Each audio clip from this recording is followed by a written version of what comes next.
2014-15లో కొత్తగా ఎమ్మెల్యేలు ప్రమాణ స్వీకారం చేసినప్పుడు TV9లో ABNలో ఏదో వెటకారంగా ఒక చిన్న సన్నివేశాన్ని వేస్తే వాటిని సంవత్సరం పైన ఈ రాష్ట్రంలో బ్యాన్ చేసిండు అధ్యక్ష.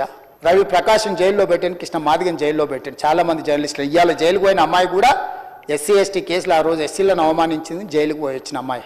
ఎవరు జర్నలిస్ట్ అని నేను అడగదలుచుకున్న అధ్యక్ష, జర్నలిస్టులని వేదిక మీద నుంచి INPR లేకపోతే DAVP ఆమోదించిన పత్రికలు ప్రసార సాధనాలు వాళ్ళు ఇచ్చే ID కార్డులు ఉన్నోళ్ళు జర్నలిస్టులా? ఎవడు పడితే వాడు ఏదో ఒక ట్యూబ్ పెట్టుకొని మమ్మల్ని రాజ్యంగా అధ్యక్ష.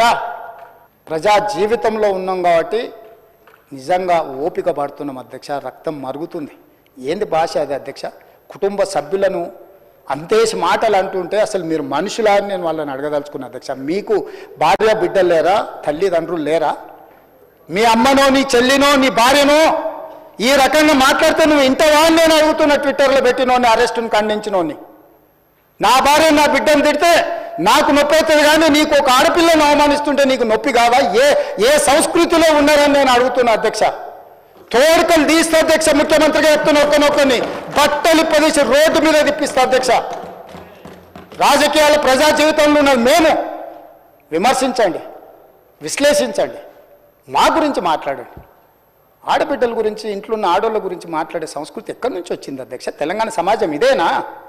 రజాకర్లకు, నిజాంలకు, భూస్వాములకు, పెత్తందారులకు వ్యతిరేకంగా పోరాటం చేసిన స్ఫూర్తి ఓ రామ్జీవ్ గోండు, కొమరంభీం, ఓ చాకలి ఐలమ్మ, ఈ ప్రాంతంలో దొడ్డి కుమరయ్య, ఓ సర్దార్ సర్వాయి పాపన్న గౌడు ప్రాతినిధ్యం వహించిన ప్రాంతం ఇది అధ్యక్ష. ఇది ఒక చైతన్యమైన ప్రాంతం. ఈ చైతన్యమైన ప్రాంతంలో ఎదిరించి నిలబడ్డాడు మునగాడు. ఆధిపత్యాలకు వ్యతిరేకంగా నిలబడి కొట్లాడిన గడ్డ ఇది.